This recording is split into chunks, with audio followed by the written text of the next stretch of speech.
Hello दोस्तों, प्रतिमा GS academy पे आप सभी का स्वागत है।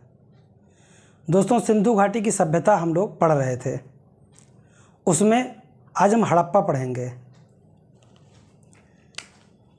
सिंधु घाटी सभ्यता यानी हड़प्पा ऐसा पहला स्थल है जहाँ पे सर्वप्रथम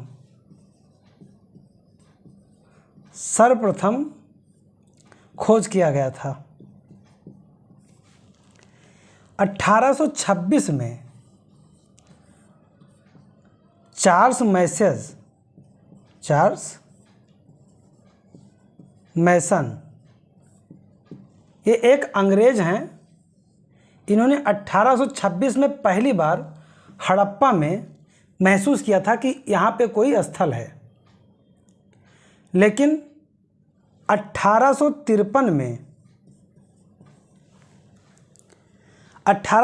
में रेलवे लाइन बिछाई जा रही थी और उस समय जॉर्ज कनिंघम ये उसके अध्यक्ष थे।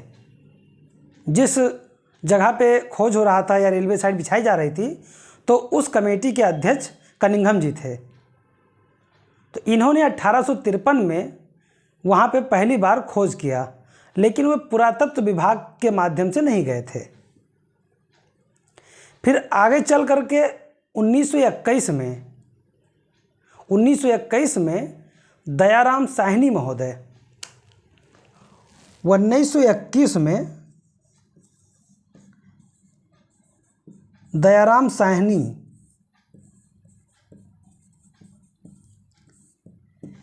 इनको पुरातत्व विभाग के माध्यम से भेजा गया। पुरातत्व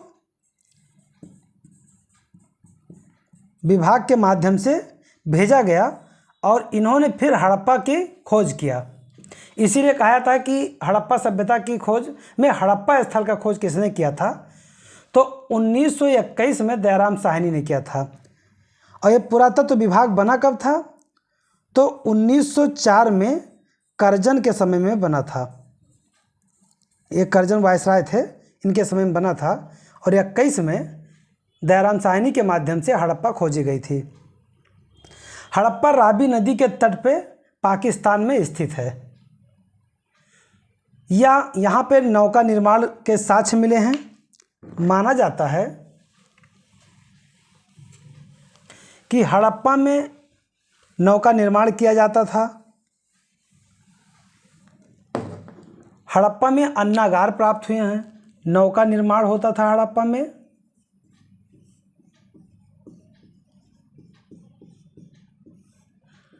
और यहीं से अन्नागार के साक्ष्य मिले हैं। अन्नागार का मतलब होता है जहां अनाज रखा जाता था। तो अन्नागार 6 छोटे छोटे कमरों के हुआ करते थे। एक बड़ा सा अन्नागार होता था और इस तरह के एक मकान बने रहते थे, कमरे, तो जहाँ पे नौकर रहते थे। और 6 छोटे छोटे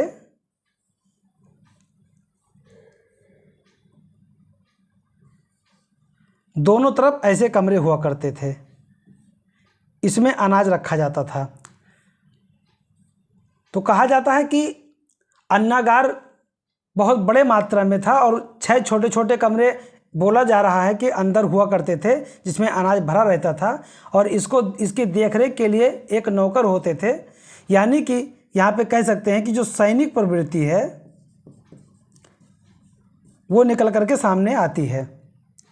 तो यहाँ से अन्नागार पाया गया है और 12 कमरे होते थे, जिसमें 6 कमरा यह और 6 कमरा ये, तो दोनों मिला के 12 कमरे। तो प्रश्न यह आता है कि हड़प्पा सभ्यता से जो अन्नागार पाया गया है उसमें कितने कमरे हुआ करते थे, तो 12 कमरे होते थे। 6 कमरे के 2 लाइन होते थे जिसमें अनाज रखा जाता था। इसमें यहाँ से हड़प्पा से उल्टी खड़ी हुई स्त्री पाई गई है। उल्टी स्त्री जो है पाई गई। इसको माना था कि उर्वरता की देवी रही हैं। उर्वरता की देवी के रूप में इनकी पूजा होती रही होगी।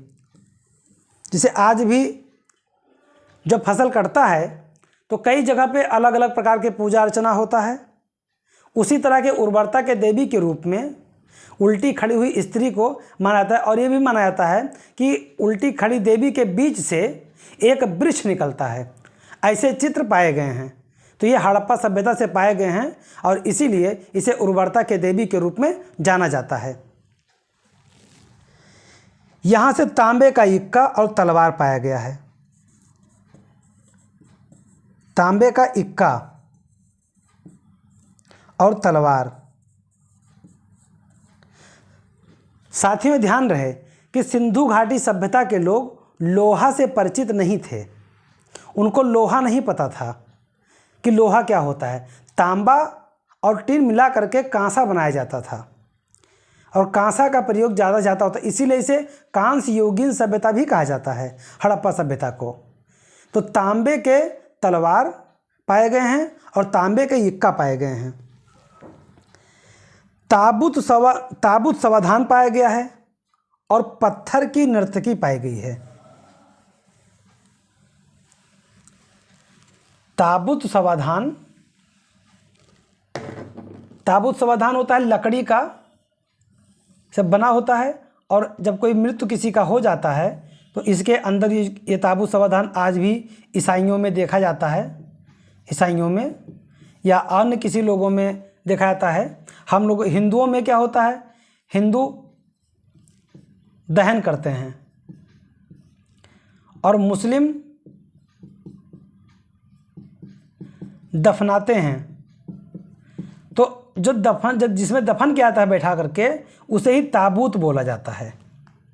तो ताबूत के साक्ष्य मिले हैं और पत्थर की नर्तकी पाई गई है। पत्थर की नर्तकी पाई गई है। साथियों, ताबूत समाधान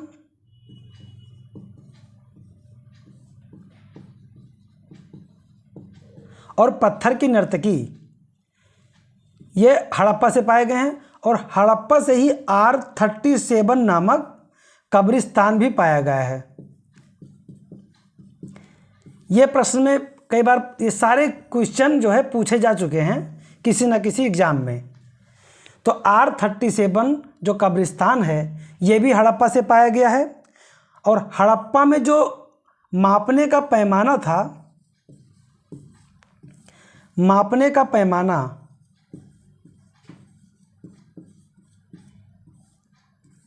ये तांबे का था। तांबे का।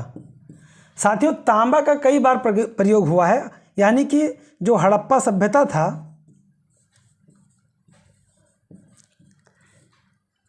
इसमें तांबा बाहुल रूप में प्रयोग हुआ है। तो यहाँ पे क्या क्या पाया गया, यहाँ पे अन्नागार पाया गया, यहाँ पे ताबूत पाया गया, यहाँ पे पत्थर की नर्तकी पाई गई, यहाँ से R37 कब्रिस्तान पाए गए, यहाँ से पैमाने का जो मापने का पैमाना था तांबे का प्राप्त हुआ है, और पत्थर की नर्तकी, ताबूत समाधान, R37 कब्रिस्तान और उल्टी खड़ी देवी के चित्र, यानी उल्टी खड़ी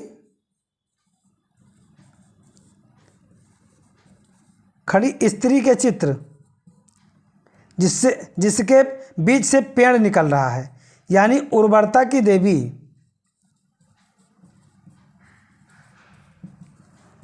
उर्वरता की देवी के साक्ष्य भी यहाँ से पाए गए हैं। तो साथियों, हड़प्पा सभ्यता से 6 क्वेश्चन निकल रहे हैं, उंगली पे आप लोग गिन सकते हैं। जैसे पहला कि इसकी खोज कब किया गया, तो 1921 में दयाराम साहनी के द्वारा। ये कहाँ पे है, ये रावी नदी के तट पर पाकिस्तान में है।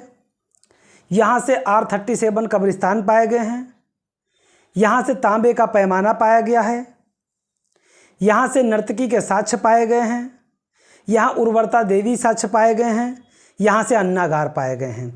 तो साथियों, ये 6 से 7 प्रश्न जो हैं ये बहुत ही इम्पॉर्टेंट हैं। अगला है मोहनजोदड़ो। एक हो गया हड़प्पा सभ्यता, हड़प्पा। अब दूसरा है मोहनजोदड़ो।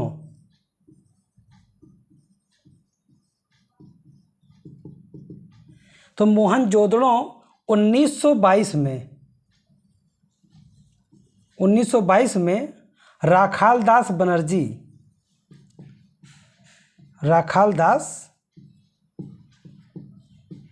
बनर्जी ने इसकी खोज किया था।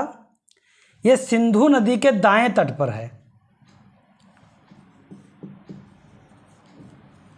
सिंधु के दाएं तट पर पाकिस्तान में है।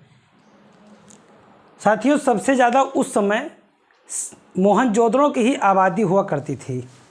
लगभग 35 से 40 हज़ार के आसपास आबादी थी।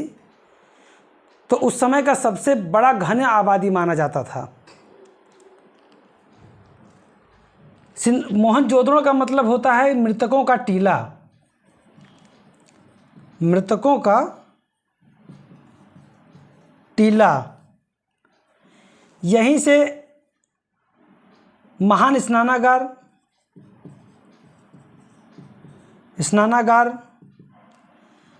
यहाँ से भी अन्नागार, यहीं से सभा भवन पाया गया है। पशुपति की मूर्ति पाई गई है।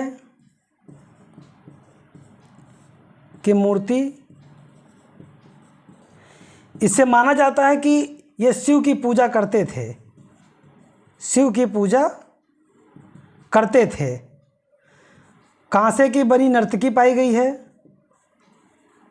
कांसे की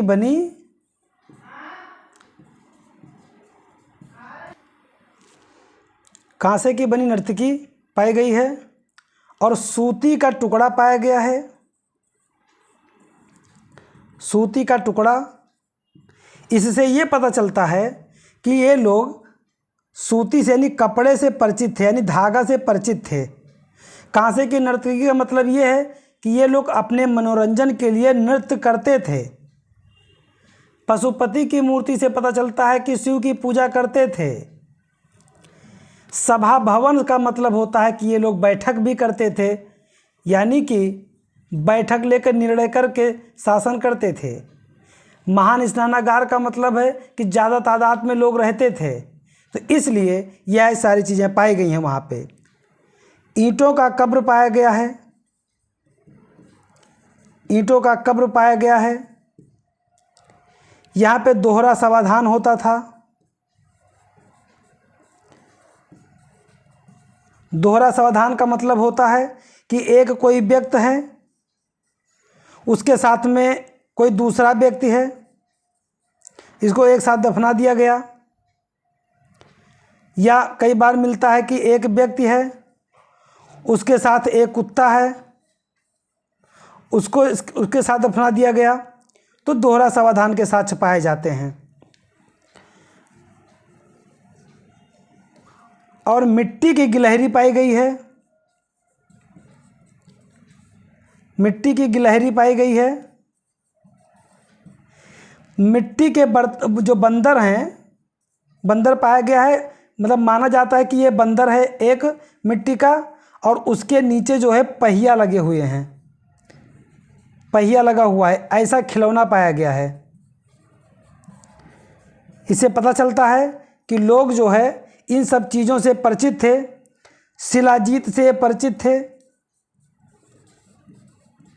शिलाजीत के बारे में इनको जानकारी थी। हाथी का कपाल पाया गया है, और हाथी का कपाल पाया गया है, और साथ ही साथ टेराकोटा पे घोड़े की तस्वीर पाई गई है। टेराकोटा पे घोड़े की तस्वीर पाई गई है। अब साथियों, एक पॉइंट बचता है कि ये उच्च गढ़ी और निम्न गढ़ी क्या है। बाकी जितने पॉइंट हैं ये सब मैंने इधर लिखा हुआ है, आप लोग विधिवत तरीके से लिख सकते हैं। उच्च गढ़ी निम्न गढ़ी का मतलब होता था कि जितने आकार में बीच में ये उच्च गढ़ी होता था, यहाँ पे बड़े लोग होते थे, शासक प्रशासक यहाँ पे होते थे, और ये छोटे लोगों का होता था, जो आगे किसान होते थे, मजदूर होते थे, दुकानदार होते थे, ये लोग यहाँ रहते थे, और जो प्रशासक होते थे वो लोग ऊपर रहते थे। ये उच्च गढ़ी हुआ करता था और ये निम्न गढ़ी, तो 2 भागों में विभाजित था।